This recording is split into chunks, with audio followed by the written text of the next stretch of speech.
Hey guys, how you doing? It's Chrissy and I am back again with a discussion. For everybody who has watched my videos, I just want to say thank you. Before I start, please like, share, and subscribe. And also go ahead and follow me at my tarot channel, shameless plug, okay? Queen Jupiter, that's Kween Jupiter. All right, so we're going to start it off talking about Dr. Jackie. Then we're going to get into a little bit of that Tasha K, Kevin Hart tea. And we're going to end it with a nice little download because you know how I am. I always like to bring it home and have some type of moral to the story, because a lot of this is just like superficial, all of that stuff. I mean, a lot of times it has morals in it, principles in it that I do love to discuss. However, you know, I like to bring it back home. Okay? So, let's start off with Dr. Jackie. So, child, first of all, let me take a drink for this because that one hit me in a really personal way. Because I really used to like Dr. Jackie, so I'm kind of disappointed in her. But I'm not surprised. I'm not surprised by much anymore, but I'm not surprised. So, for everybody who doesn't know, like, what happened with Dr. Jackie, apparently she made these comments when doing like an interview, basically saying that Black women cry wolf, like when they are in pregnancy, to like get out of going to work or whatever. They basically play games and exaggerate. And she said that they're dramatic and they complain all the time. Now, what does that sound like to me? That sounds like the same type of stereotype that they always put out there about Black women. They put that out there about us as a way of, and I feel like a lot of it really came from like, as Black people, we were not even considered to be entirely human. So it's like, if Black women are stating their concerns, feeling like they're not being heard, it's viewed as complaining. But when someone else does it, what is it viewed as? Advocacy? Please help me to understand. I mean, it's still operating within that three-fifths of a human type of mentality, like buck breaking. We are not animals that could just like take any type of pain. I'm sorry. Like, I'm trying to figure out, like, I've never had children myself. However, I know that my lady comes once a month and she takes me through it, baby. So I can only imagine. So yes, first of all, my first question would be, what are we coming to the doctor for? Are we coming to the doctor to have lunch? Are we coming to the doctor to just chat it up? Like, because for me, I feel like you go to the doctor when you have an issue. If your client is coming into your practice trying to express their concerns to you, you should feel honored. That's the whole reason that you started this, right? It's the whole reason that you became a doctor, because you wanted to help people. But because we have an issue, it's an issue. I mean, well, what do you want? Just to bill my insurance? You get what I mean? You understand what I'm saying? Like, what is it that you expect for us to do? That's what we come to the doctor to do, is to say, hey, this hurts. And then also, when she made that comment about women wanting to get time off for pregnancy, Black women maybe exaggerating, I guess, to get time off for pregnancy. Now, I don't agree with the exaggeration. However, even if that was the case, what is the problem with wanting time off when you're pregnant? Once again, it's going back to that three-fifths of a human mentality, where you're expected as a Black woman to perform and to produce even in your most vulnerable state. I'm pregnant. I am building a life inside of me, and I'm supposed to be looked at wrongly for wanting time off of work. First of all, I shouldn't have to do this to get time off of work. Let's talk about that. Let's talk about the fact that maternity leave is not what it is supposed to be. Let's talk about the fact that a lot of Black women are in a position where they have to work well into their pregnancy. Okay? Basically dropping their baby off, having a baby on the floor at their job and during the break and then going back to their next shift. Like, seriously. Like, let's talk about it. So even if that was something that was done, have you ever considered that it's something that was done out of necessity? I have to get this doctor's note to be able to get off of work because I'm tired. I can barely stand up. I'm sick. Like, and then because we got a woman like you standing there looking at me, thinking that I'm being dramatic, I have to put it on. I can't just say I'm tired. I would like some time off of work. No, because you're not going to sign it. Because you're judgmental. And from what I recall, you ain't had no kids to be able to talk about somebody being dramatic or not. Help me, Jesus. Like, help me to understand. When have you squozed one out from your V to your A to try to tell a woman that she's being dramatic? Let me take a drink because, child, making me mad. Oh, they moved around a little bit.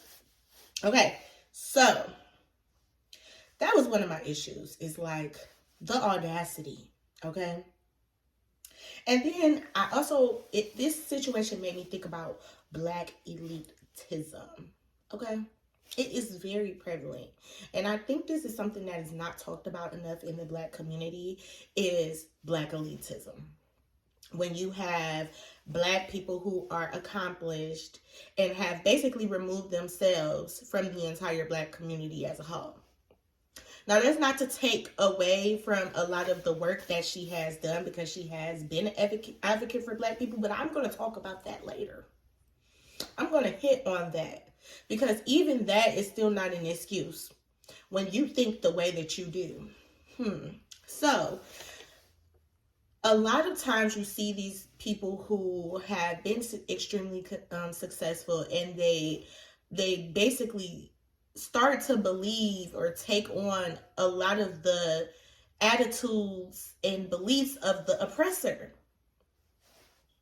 So you go and you are oppressed for a certain period of time, and then once you get to the other side to be able to appease the oppressor, okay, you begin to morph and form and conform to the things that they have already said about us. So, because it sounds a lot to me like a lot of the rhetoric that you would hear from other doctors, which is what's causing Black women to be 3 times more likely to die during pregnancy. 3 times more likely. This is the same exact rhetoric that's being spewed by this woman who claims to be an advocate for Black women. Who are you trying to please? Who have you been around where you've heard this? Because I feel like you've heard it before. I'm sorry. Doctors talk, they gossip. Healthcare professionals gossip. I believe a lot of healthcare professionals become healthcare professionals. They like to be in people's business. I'm a healthcare professional. You see what I'm doing right now. But I actually like to help people. And I'm not going to sit here and judge people. However, I do know that I've seen this stuff. So who have you talked to? Who have you been around? Because I know it's not just heavenly. Okay? You get what I'm saying? It's the rhetoric for me. And then you think about the fact that like this also like stems in like HBCUs. Like I see this a lot at HBCUs. Like I graduated from Clark Atlanta University, the illustrious. And not to say that I don't love my HBCU. I do. But being connected to Spelman and Morehouse, being from Detroit, Michigan, and not being from like a super rich family or anything like that, and then you get around people who have like grew up in affluence or who have grown up in money, and then their attitudes are completely different, and they have like this elitist attitude. They do. And if you're not careful, you'll adopt it too. Even if you're not a part of that, you will assimilate into that. And then you'll find yourself looking down on the less powerful blacks, the less influential blacks, the poor blacks, okay?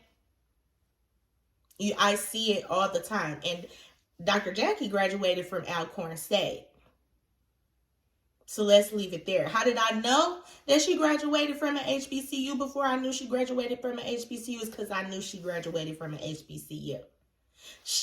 Those comments that she made, it's giving very much admissions office, registrar. Come on now, if you know, you know.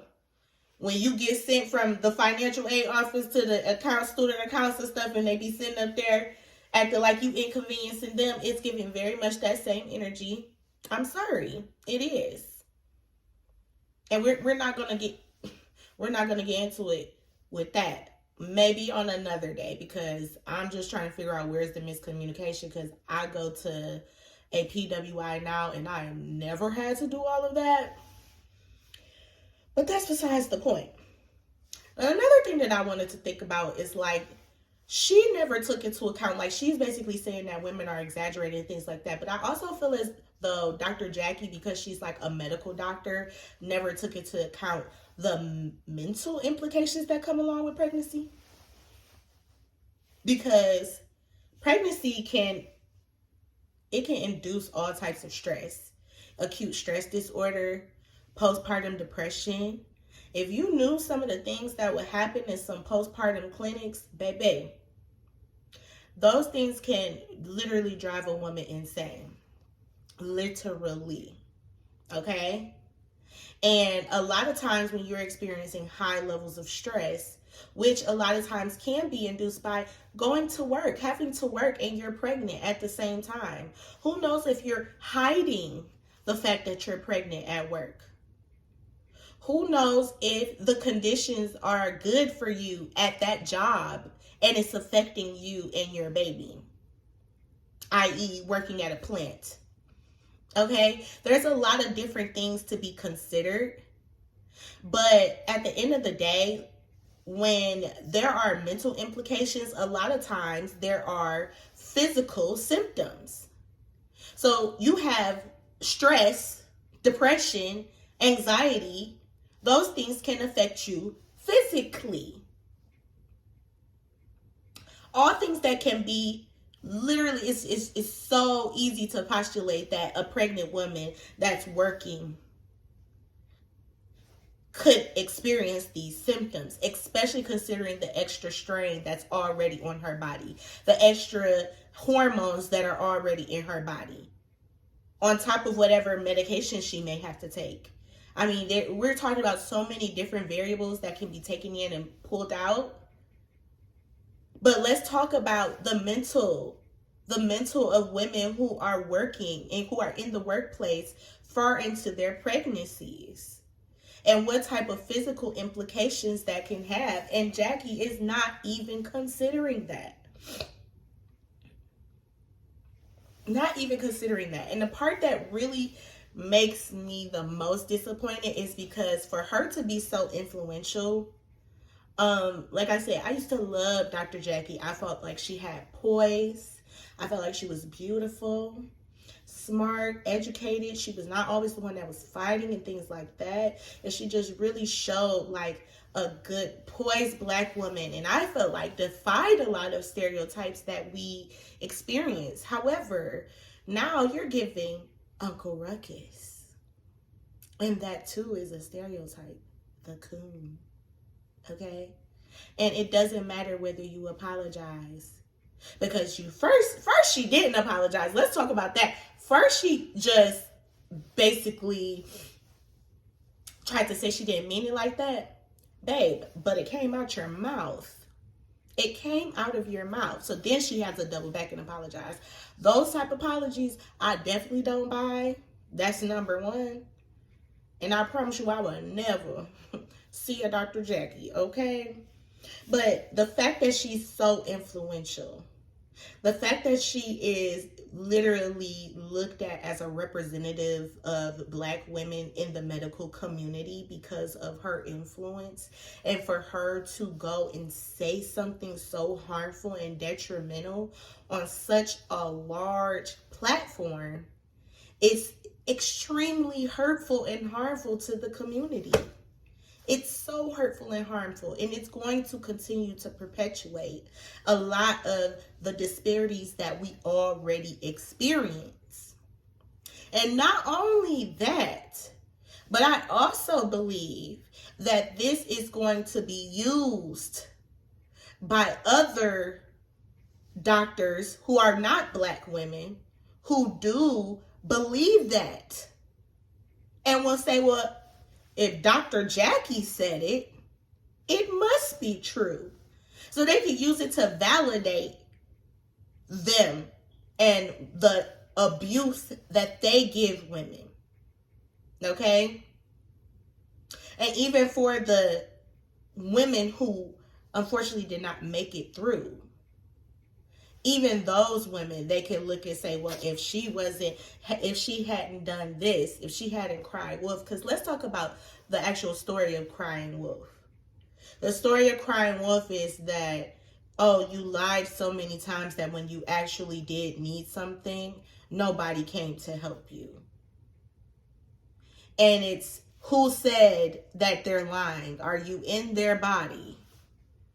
And who said the reason for them having to lie, if they are lying, because they probably really need to get out of work, but will lose their job for being sick on the job, or lose their job for being pregnant at all.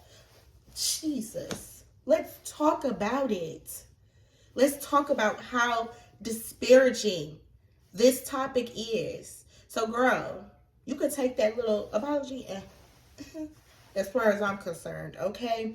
Because when it comes down to it, a lot of people are saying, like, she's done so much for the Black community, we should give her a pass, blah, blah, blah. No, because if this was a white doctor, white woman doctor, white man doctor, any other color doctor that was saying this, we would be calling for this person to no longer have their license. The first thing that you pledge is to do no harm. That is harmful. So why are we giving her a pass? Because she has a resume? Let me tell you something about resumes. I'm currently in my master's program at a PWI. I'm not going to disclose where.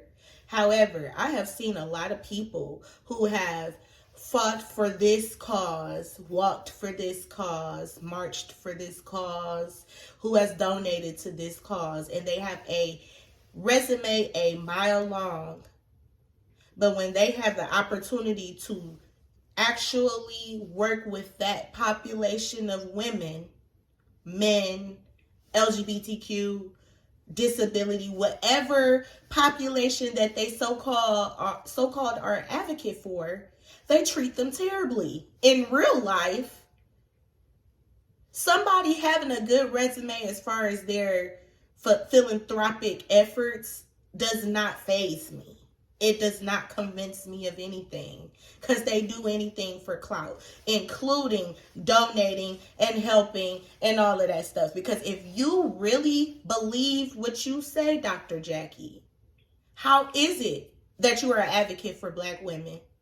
How is it? How is it?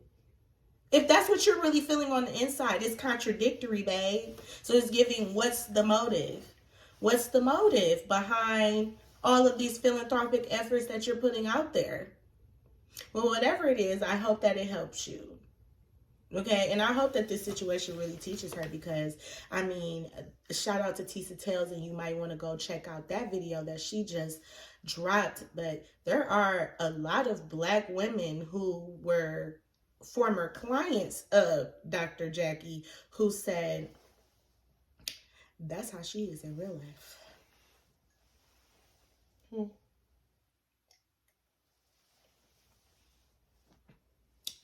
Right? Let me tell you, I ain't had a baby. But when I do, I'm definitely not about to be going to see her. Now, let's get to the next topic. Tasha K. Tasha K. Now, I love Tasha K. I think that she's funny. I think she's hilarious. She does call out a lot of stuff that's going on. And she's the woman with the unpopular opinion. And not to mention, she's the black woman with the unpopular opinion. And not to mention that she's not the ambiguously black woman with the unpopular opinion. She's the black woman, okay, with the unpopular opinion. And I have looked at a lot of the works that she's done over the last few years. I love the way that she has grown. She seems very resilient to me. And I just think that a lot of what is going on, she definitely does play into a lot. She plays into a lot. She's messy, but that's her job. And that's my question is like, well, what do you expect for her to be when that's her job, to be messy?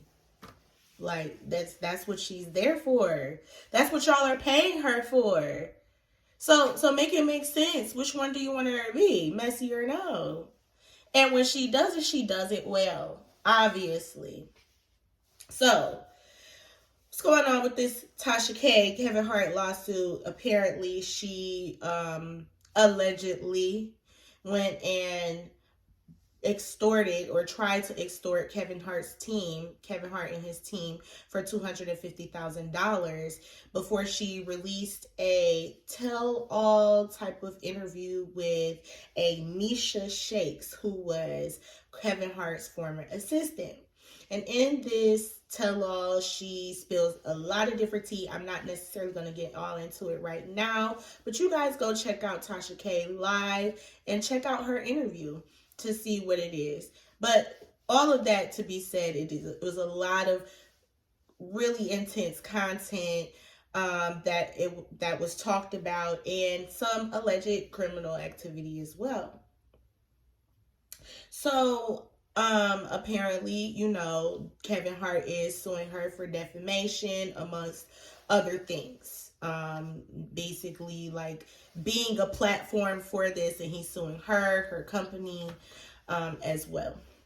Okay, so my thing is, in the lawsuit, a lot of what they said is that a lot of it was true. And what they're upset about is that apparently Misha Shakes had signed an NDA. Okay, so she's basically, I don't care about this NDA. I'm still gonna come out, and say the truth. I'm gonna come out, I'm gonna say what's the truth, and I'm gonna put it out there. So what they're saying is that she was in a clear violation of her NDA. But my issue is that how is she defaming you if what she's saying is true and in a violation of the NDA? Because I don't really see, when I was looking into the lawsuit, I didn't really see, you could correct me below if you like, did not see that they were really saying that a lot of stuff was untrue.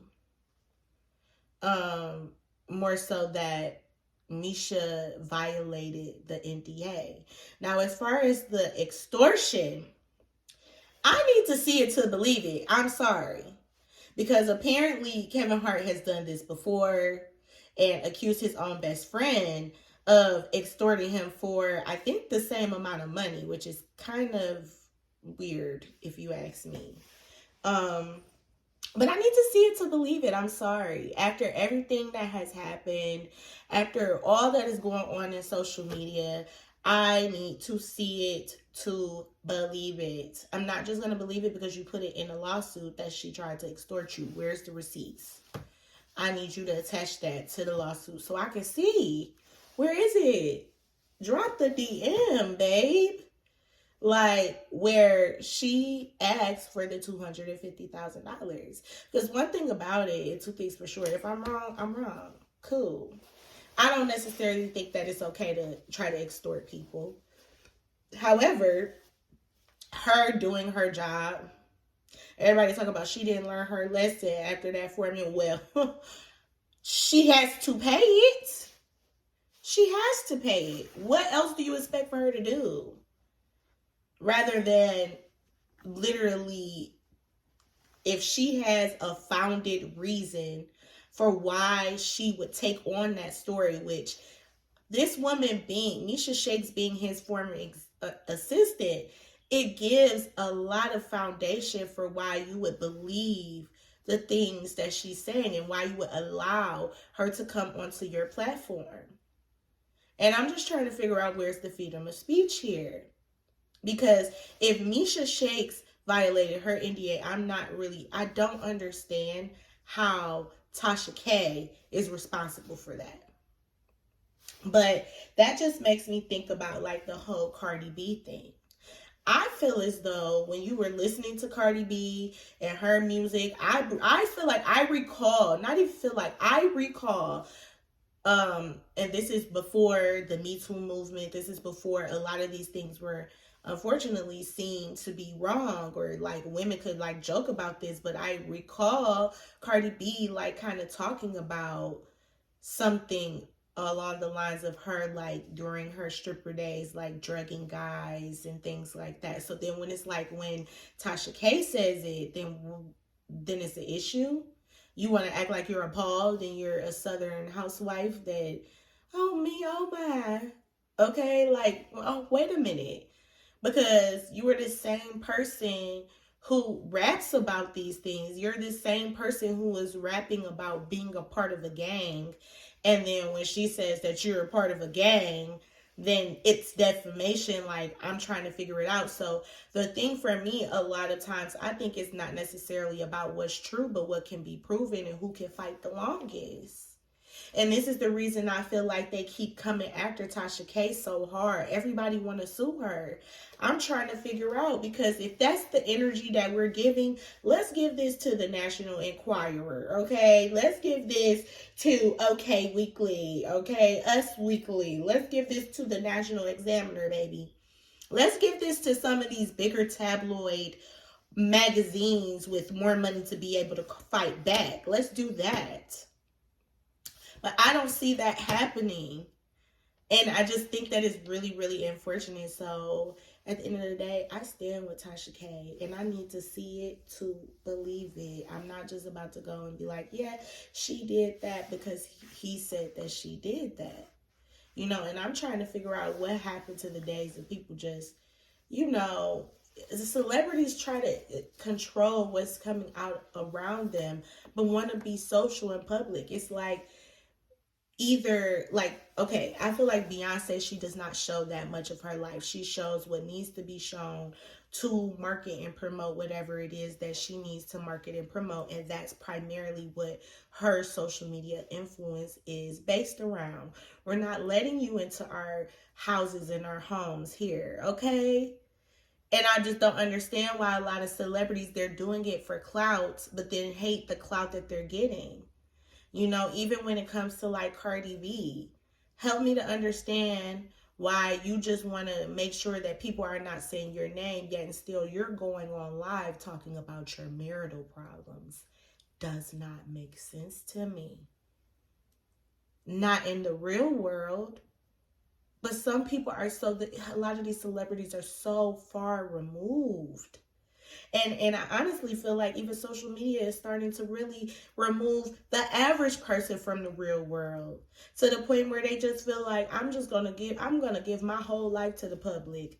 And then, but my thing is, if that's what you want to do and you want to capitalize upon your life, then so be it. But do not be upset at the backlash that you get from it. Do not be upset at the lack of privacy that you get from it and the scrutiny that you get from it. Do not be upset when everybody is not on board with your lifestyle, because people are going to have their own opinions, their own thoughts, their own morals, their own values. And you opening your life up gives people the opportunity to impose those things upon you. So, like I said, I stand with Tasha K. Okay? Period.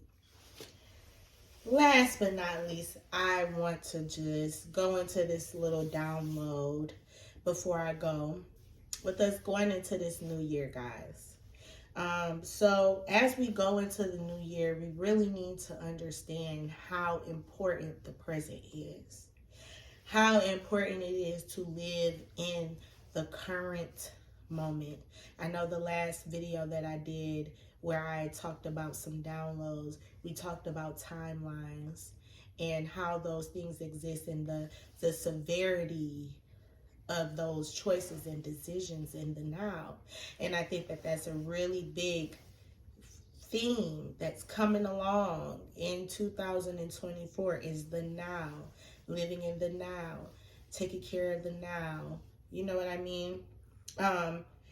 It's the now that's most important. And most people live their life in either the past, regretting the past, feeling guilty, whatever, angry, or worrying about the present.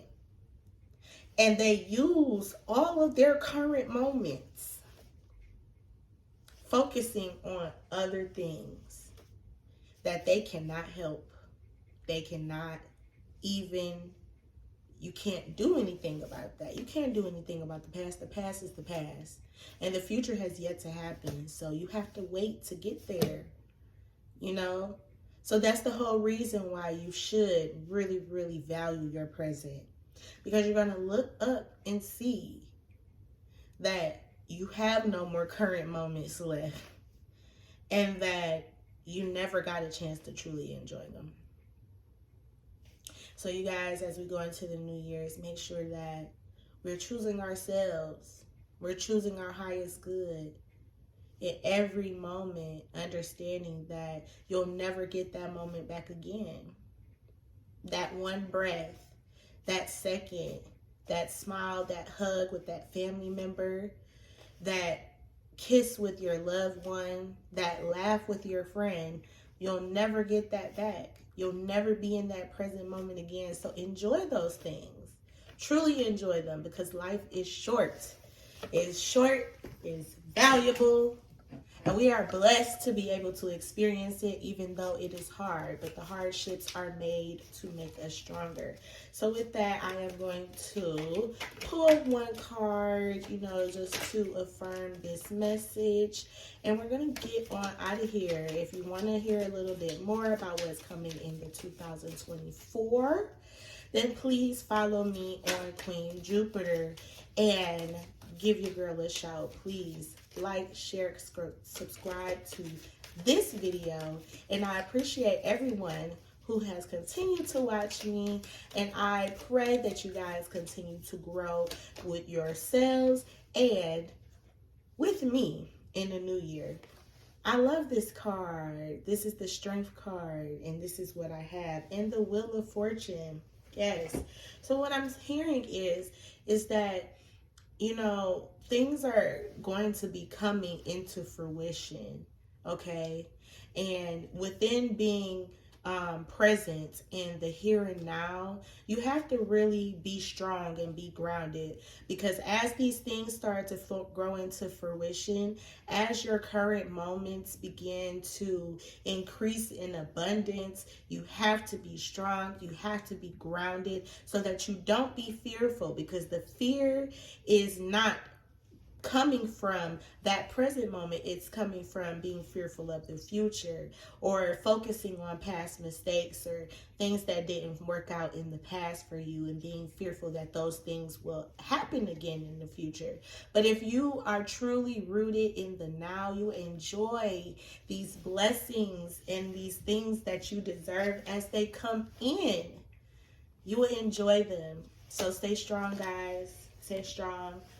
Make good decisions. Have discernment, okay? And just know that this life is precious, and we are only going to get these things once. We're only going to be able to love and breathe and all of these things once. And even if it's a case where we are reincarnated, we'll never experience life the way that we have now. We'll never have that same mom, dad, grandma, stuff like that. They may come back as your brother or your sister. So just enjoy what it is that you have going on right now, okay? So with that being said, I will see you guys in the new year. Peace.